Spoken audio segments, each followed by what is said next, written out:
சிறகடிக்க ஆசை சீரியலில் அடுத்த வாரத்துக்கான எபிசோடில் நம்ம விஜயா இருந்துட்டு ரொம்பவே வருத்தத்தோடு இருக்காங்க. மீனா வீட்டில் இல்லாத அவங்களுக்கு கை அடிபட்ட போது மீனா விஜயாவை பார்த்துக்கிட்டது. அதுக்கடுத்ததாக அம்மாச்சியோட பிறந்தநாள் வந்தபோது எல்லாருமே சிறப்பாக அந்த பிறந்தநாளை கொண்டாடினது. அதுக்கடுத்ததாக எல்லாருக்குள்ளேயும் சண்டை வந்தபோது அவங்கவுங்க மனைவிக்காக சமைச்சு கொடுத்து அதை சந்தோஷமாக எல்லாருமே சாப்பிட்டது. அதுக்கடுத்ததாக விஜயாவுக்கு கை அடிபட்ட போது மீனா பார்த்துக்கிட்டது.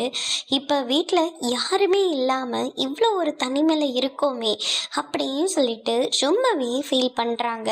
அதுக்கடுத்ததாக அண்ணாமலை இருந்துட்டு பரசவ வர சொல்லி மொட்டை மாடியில் போய் படுத்துக்கிறாங்க. மொத்தமும் மீனா இருக்கிற இடத்துக்கு போயிடுறாங்க. நம்ம மனோஜ் சந்தோஷ் ஏதோ ஐடியா கொடுக்குறேன்றது சொன்னதுனால ஷோரூம்லேயே தங்கிக்கிறாரு. ரவியும் தான் ஃப்ரெண்ட்ஸுங்களாம் ரொம்ப நாள் கழிச்சு மீட் பண்ணுறோம் அப்படின்னு சொல்லிட்டு அவங்க ஃப்ரெண்ட்ஸோடு தங்கிக்கிறாங்க. விஜயாவுக்கு தனிமையில் இருக்கிற போது ரொம்பவே கஷ்டமாக இருக்குது. பார்வதி கிட்ட சொல்லி ரொம்ப வருத்தப்படுறாங்க. அதோட இன்னைக்கான ரொம்ப முடிச்சிருக்காங்க.